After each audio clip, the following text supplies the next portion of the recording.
আওয়ামী লীগের প্রেসিডিয়াম সদস্য আমির হোসেন আমু ও আরেক নেতা শামীম উরফে পিচ্চি শামীম লুকিয়ে আছেন সন্দেহে রাজধানীর বসুন্ধরায় একটি ভবন ঘেরাও করেছেন শিক্ষার্থীরা। প্রায় ৪ ঘণ্টা ভবনটি ঘেরাও করে রাখার পর তাকে না পেয়ে সেখানে ভাঙচুর করেছেন বিক্ষুব্ধ শিক্ষার্থীরা।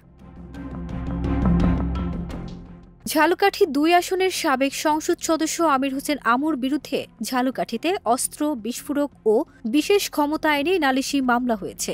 এই নেতার বিরুদ্ধে ব্যাংক হিসাব জব্দেরও নির্দেশ দেয় বাংলাদেশ ব্যাংকের আর্থিক গোয়েন্দা সংস্থা Bangladesh financial intelligence unit. ২৯ September রাত ১২টা থেকে ভোর ৪টা পর্যন্ত রাজধানীর বসুন্ধরার সি ব্লকের ২ নম্বর রোডের একটি ভবনের চারপাশে অবস্থান নেন একদল শিক্ষার্থী।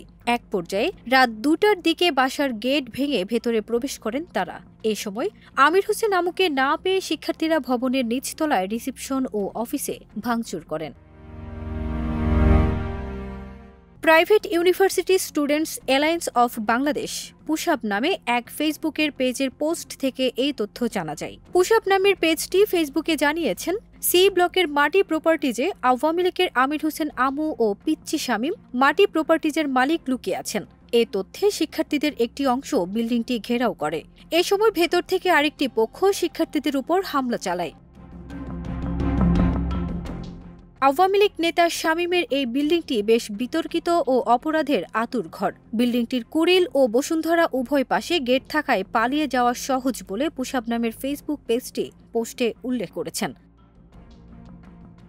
ফারজানা নিকিতা, দেশ রূপান্তর।